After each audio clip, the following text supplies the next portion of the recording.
જય રાકેશ દર્શક મિત્રો, દ્વારકા ટુડેમાં હું રવિભાઈ આપનું હાર્દિક સ્વાગત કરું છું.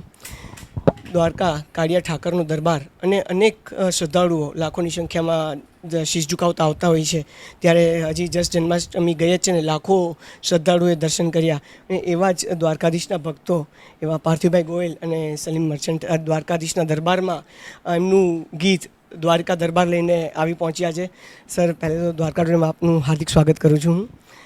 સર, દ્વારકા દરબાર ખૂબ જ અદ્ભુત જન્માષ્ટમી ઉપર સૌ કૃષ્ણ ભક્તોના દિલને છૂઈ ગયું છે. તો થોડું આ દ્વારકા દરબાર વિશે.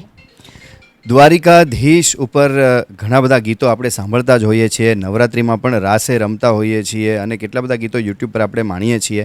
પણ એક નવા ગીતની જરૂર હતી અને જ્યારે હું સલીમભાઈનું જે પ્લેટફોર્મ છે ભૂમિ નામનું, એ ભૂમિ એવું માત્ર પ્લેટફોર્મ છે ઇન્ડિયાનું કે જ્યાં સંગીતની સાહિત્યની વાતો થાય છે, પણ ગામડાથી લઈને શહેરના દરેક કલાકારોને બ્રેક મળે છે, એક ઓળખાણ મળે છે. એવા પ્લેટફોર્મ પર મેં કીધું કંઈક કૃષ્ણની વાત થાય, દ્વારિકાધીશની વાત થાય, દ્વારિકા દરબાર.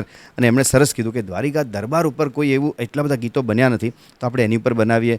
પાર્થ તારપરાએ શબ્દો લખ્યા અને સલીમભાઈએ એમના પ્લેટફોર્મ પર એવું સંગીત બનાવ્યું કે જે વિશ્વના લોકો, જે ગુજરાતી કે ભારતીય ન હોય, નોન ઇન્ડિયન હોય, એ લોકો પણ માણી શકે, ગાઈ શકે એવું ગીત સરસ આપને ભેટ આપ્યું છે, ગુજરાતીઓને ભેટ આપ્યું છે અને કૃષ્ણ પ્રેમીઓને ભેટ આપ્યું છે.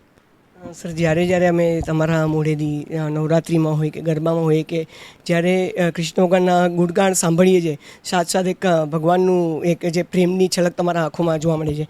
અને ખાસ આજે રાજાધિરાજના દરબારમાં છીએ આપણે, તો ખાસ રાજાધિરાજની વાત કરવા માંગીશ સર કે 2019માં જ્યારે આપનું આલ્બમ આવ્યું હતું, ધનરાજભાઈ નથવાણી જે દ્વારકા દેવસ્થાન સમિતિના ઉપાધ્યક્ષ છે, રિલાયન્સ ઇન્ડસ્ટ્રીઝના મૂવી છે, એમના દ્વારા જે રાજાધિરાજનો આલ્બમ અને કોફી ટેબલ બુકનું લોન્ચ કર્યું, તમારા નેજા હેઠળ આખું આલ્બમ બન્યું હતું. ત્યારબાદ આ વખતે ગયા વર્ષે એક રાજાધિરાજ લવ લાઈફ લીલાનું અદ્ભુત જે લિરિકલ નું પ્રોડક્શન, મ્યુઝિકલનું પ્રોડક્શન થયું. આટલું અદ્ભુત જે આટલું એક વર્ષથી સમગ્ર વિશ્વમાં કૃષ્ણ ભક્તો એને પ્રેમ આપ્યો. આ પ્રોજેક્ટ વિશે શું કહેશો અને આ પ્રોજેક્ટ સાથે જોડાઈને કેવું લાગ્યું? તો રાજાધિરાજ એ કૃષ્ણ ઉપરના ગીતોનું એક આલ્બમથી શરૂઆત થયેલી અને એ શરૂઆત હવે ક્યાં સુધી પહોંચી છે. ધનરાજભાઈનું એક સપનું હતું કે ભારતમાં કોઈ દિવસ ન બન્યો હોય એવો એક કાર્યક્રમ બને કે જે વિશ્વ 10, 15, 25 વર્ષ સુધી ચાલ્યા કરે એવો એક કાર્યક્રમનું નિર્માણ થઈ ચૂક્યું છે. છેલ્લા એક વર્ષથી 60થી વધારે શોઝ અત્યારે થઈ ચૂક્યા છે અને આવતા વર્ષોમાં આપણે 100થી વધારે શો આખા ભારતભરમાં કરવાના છીએ અને પછી વિદેશ પ્રવાસ પણ કરવાના છીએ.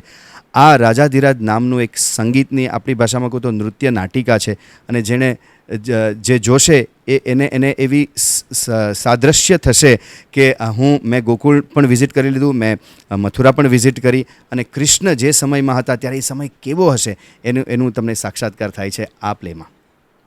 અને સર, લાસ્ટ એક ક્વેશ્ચન કે બોલિવૂડમાં આટલું મુકામ તમે હાસિલ કરી લીધું, પાછા આપણા રૂટ્સથી જોડાઈને કેવો અનુભવ થાય છે? રૂટ્સથી જોડાયેલા રહો તો જ તમારું અસ્તિત્વ, નહીંતર કપાઈ ગયેલા ઝાડવાની જેમ મુરઝાઈ જાઓ અને પછી તમારું ફર્નિચર બની જાય. Thank you sir. હું તો અહીંયા બહુ આવું છું, હવે સાહેબને પૂછજો. સાહેબ માટે અલગ ક્વેશ્ચન છે મારી પાસે. કૃષ્ણ પર જ્યારે તમે પ્રોજેક્ટ બનાવો છો, ગીત લખો છો, ક્યારે એવી રીતે એવું ફિલિંગ થયું કે આ કૃષ્ણ તો બહુ પરીક્ષા લે છે, કંઈ અડચણો અથવા તો કોઈ એવો એક્સપિરિયન્સ કે જે આખામાં યાદ રહી ગયો કે અચ્છા કૃષ્ણએ આ પરીક્ષા કરી, એવું કોઈ વાક્ય હોય તમારા પાસે અથવા કોઈ એક્સિડન્ટ હોય કે જે લોકો સાથે શેર કરો? રાજાધિરાજને મળવાની ઘણા વખતથી ઈચ્છા હતી, પણ કદાચ મને એવું હશે કે હું જ્યાં સુધી આ ગીત ન તૈયાર કરું ત્યાં સુધી આ મુહૂર્ત નહીં આવ્યું હોય, તો અમે દ્વારિકા દરબાર નામનું સલીમભાઈના ભૂમિ નામના પ્લેટફોર્મમાં અમે કર્યું અને હવે અમારું મુહૂર્ત આવ્યું એટલે અમને બોલાવો, અમને વિઝા મળી ગયા.